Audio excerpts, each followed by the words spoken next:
በየቀኑ ጠዋት በሚሊዮን የሚቆጠሩ ሰዎች ከእንቅልፋቸው ሲነቁ ጤናማ ናቸው ብለው የሚያስቧቸውን ተግባራት ያከናውናሉ። ነገር ግን እነዚህ ልማዶች በሰውነታችሁ ላይ ጉዳት እያደረሱ ቢሆንስ?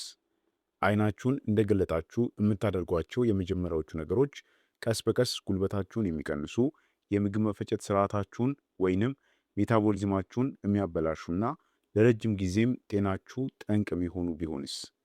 እውነታው ግን አብዛኞቹ የተለመዱ የጠዋት ልማዶች በጣም አደገኛ መሆናቸው ነው። ደግሞም አብዛኛው ሰው ይህንን አያውቀውም።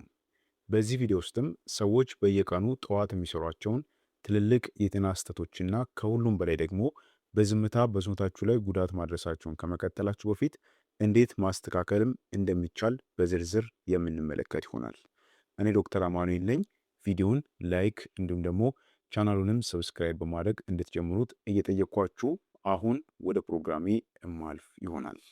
ጠዋት ከምንሰራቸው የተለመዱ ስህተቶች የመጀመሪያውና ቀድሚያው ስልክን ወዲያውኑ መመልከት ነው። በአሁኑ ጊዜ በብዛት ከሚታዩ ልማዶች አንዱ ከእንቅልፍ እንደነቁ ስልክን ማንሳት ነው። ይህ ምንም ጉዳት የሌለው ሊመስል ይችላል። ዝም ብሎ ማስታወቂያዎችን ወይም ደግሞ ማህበራዊ ሚዲያን ማየት ብቻ ማለት ነው። ነገር ግን ይህ ቀላል ተግባር አእምሯችሁ ወዲያውኑ ወደ ጭንቀት ውስጥ እንዲገባ ያደርገዋል። ከእንቅልፋችሁ ስትነቁ አእምሯችሁ ረጋ ባለና ተፈጥሯዊ በሆነ ሁኔታ ላይ ነው የሚገኘው። ነገር ግን ስልካችሁን ስትመለከቱ አእምሯችሁ በብዙ መረጃዎች ይጥለቀለቃል። ይህም ጭንቀትን የሚፈጥር እንዲሁም ደግሞ የጭንቀት ሆርሞኖች እንዲጨምሩ የሚያደርግ ይሆናል ማለት ነው። ቀኑን በሰላም ከመጀመር ይልቅም በውጥረት ወይም ደግሞ በጭንቀት ትጀምሩታላችሁ ማለት ነው። በሂደትም ይህ ትኩረትን የመቀነስ የጭንቀት መጠንን የመጨመርና ቀኑን ሙሉም በስሜታችሁ ላይ ተጽዕኖ የማሳደር አቅም አለው ማለት ነው። የተሻለው መንገድም አእምሯችሁን በተፈጥሯዊ ሁኔታ እንዲነቃ እድል ለመስጠት ስልካችሁን ከመመልከታችሁ በፊት ቢያንስ ከ20ና እስከ 30 ደቂቃ ለራሳችሁ ጊዜ መስጠት ይጠበቅባችኋል ወይም ደግሞ ይኖርባችኋል ማለት ነው። ሁለተኛ ስህተት ውሃን አለመጠጣት ነው። ከ6 እስከ 8 ሰዓታት እንቅልፍ በኋላ ሰውነታችሁ የውሃ እጥረት ወይም ደግሞ ዲሃይድሬት ሆኖ ነው የሚነቃው። ሆኖም ብዙ ሰዎች ምንም ውሃ ሳይጠጡ በቀጥታ ወደ ቡና ወይም ደግሞ ቁርስ ይሄዳሉ። ይህም ታዲያ ትልቅ ስህተት ነው። ምክንያቱም ሰውነታችሁ የምግብ መፈጨት ስርዓትን ለመቀስቀስ መርዛማ ነገሮችን ለማስወገድና እንዲሁም የአካል ክፍሎችን ወደ ቀድሞ የውሃ መጠናቸው ለመመለስ ውሃ ያስፈልገዋል። ውሃ ለመጠጣትም የድካም የመዛልና የማዞር ስሜት ሊፈጥርባችሁ ይችላል።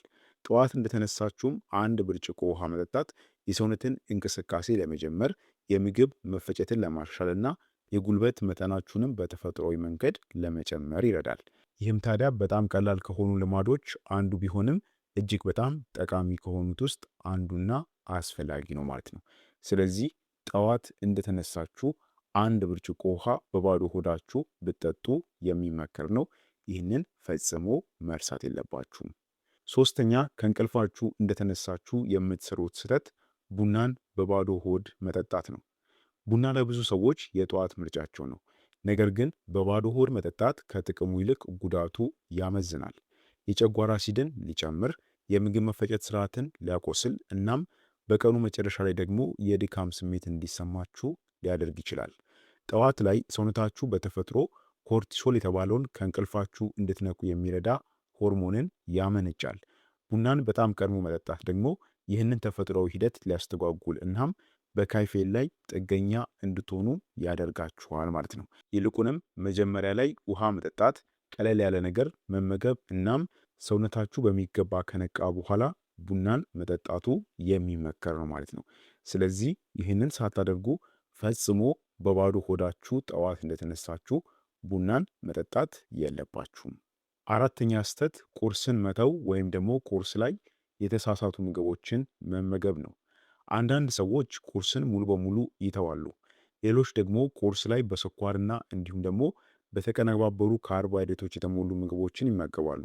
ሁለቱም ምርጫዎች በጉልበታችሁና በምግብ መፈጨት ስርዓታችሁ ላይ አሉታዊ ተጽዕኖን ስለሚያሳድሩ የሚመከሩ አይደሉም። ቁርስን መተው በቀኑ መገባደጃ ላይ ከልክ በላይ መመገብ ሊያመራ ይችላል።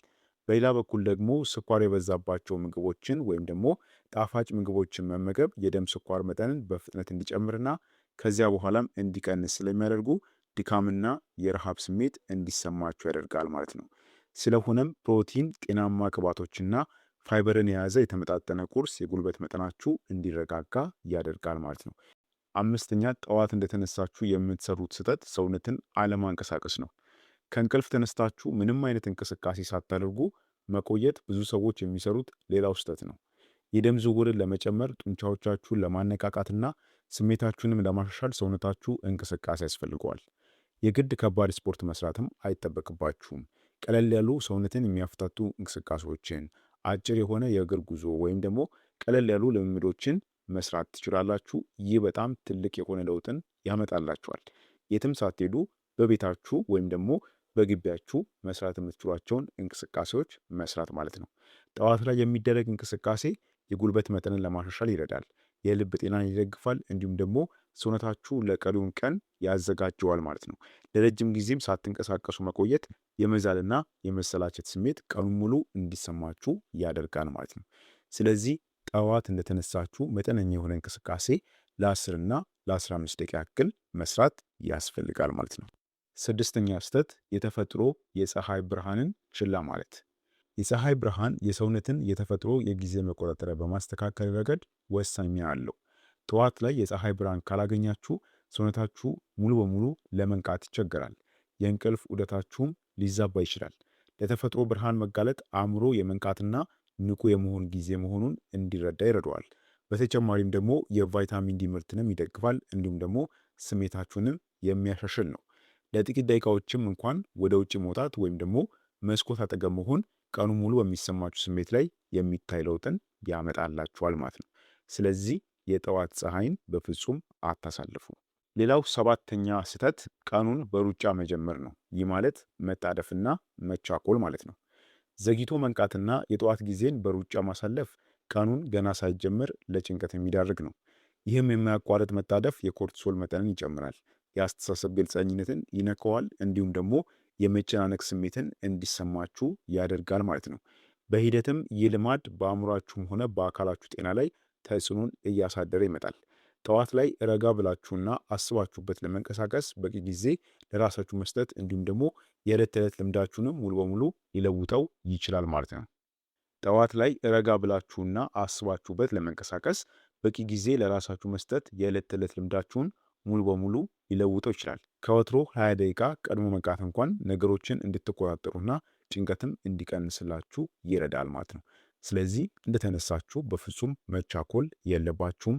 ረጋ ብላችሁ የምትነቁበትን የጊዜ ሰዓትን ማመቻቸት ያስፈልጋል ማለት ነው። እንደ ተጨማሪ ደግሞ አንድ ስህተት ልንገራችሁ። ይህ ምንድነው? በአሉታዊ አስተሳሰብ መነሳት ነው። ጠዋት ላይ ያላችሁ የአስተሳሰብ ሁኔታ ከምታስቡት በላይ ትልቅ የሆነ ዋጋ አለው። ቀኑን በአሉታዊ ሀሳቦች፣ በጭንቀት ወይም ደግሞ በውጥረት መጀመር ሙሉ ቀናችሁን በመጥፎ ሁኔታ እንድትመሩ ሊያደርግባችሁ ይችላል። ጠዋት ላይ አእምሯችሁ ነገሮችን የመቀበል አቅሙ በጣም ከፍተኛ ነው።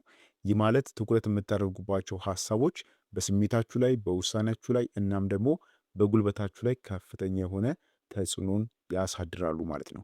ለጥቂት ደቂቃዎች አዎንታዊ በሆኑ ነገሮች ላይ ማሰብ፣ ለቀኑ ግብ ማስቀመጥ ወይንም ስላላችሁ ነገር ምስጋና ማቅረብ አስተሳሰባችሁን ለመቀየርና አጠቃላይም ደህንነታችሁን ለማሻሻል ይረዳል ማለት ነው። ስለዚህም ቀናችሁን ወይም ደግሞ ጠዋታችሁን በአዎንታዊ አስተሳሰብ መጀመር አለባችሁ። ሁልጊዜም ቢሆን በማመስገን ቀናችሁን ጀምሩ። ስለሆነም ስናጠቃልለው ቀናችሁን የምትጀምሩበት መንገድ በጤናችሁ፣ በጉልበታችሁ እንዲሁም ደግሞ በአስተሳሰባችሁ ላይ ከፍተኛ ተጽዕኖ አለው። እንደ ውሃ መጠጣት፣ ስልክን አለመመልከት፣ የፀሐይ ብርሃን ማግኘትና ሰውነትንም ማንቀሳቀስ ያሉ ትናንሽ ልምዶች በሂደት ትልቅ የሆነ የጤና ለውጥን ያመጣሉ። መልካሙ ዜና እነዚህን ስህተቶች በቀላሉ የሚታረሙ መሆኑ ነው። አንዴ ካወቃችኋቸው ወዲያውኑ ጤናማ የሆነ የጠዋት አጀማመርን መገንባት መጀመር ትችላላችሁ። ስለሆነም አሁን በኮሜንት እንድትነግሩኝ የምፈልገው ነገር አለ። ከነዚህ ስህተቶች ውስጥ በአሁኑ ጊዜ የትኛውን እየሰራችሁ ነው? ከነገ ጀምሮስ የትኛውን ትለውጣላችሁ? ሀሳባችሁን ኮሜንት ላይ አስቀምጡልኝ። ይህ መረጃ ጠቃሚ ሆኖ ካገኛችሁት ቪዲዮውን ላይክ ማድረጋችሁን አትርሱ። እንዲሁም ደግሞ ህይወታችሁ ሊለውጡ የሚችሉ ተጨማሪም ቀለል ያሉ የጤና ትምህርቶችንም ከዚህም በኋላ እንድታገኙ ቻናሌን ሰብስክራይብ ማድረጋችሁን አትርሱ። ለዛሬ በዚያ በቃው። በቀጣይ ደግሞ በሌላ አስተማሪ በሆነ የጤና ትምህርት የምንገናኝ ይሆናል። እስከዛው በጤና ቆዩልኝ። ቸር ሰንብቱ።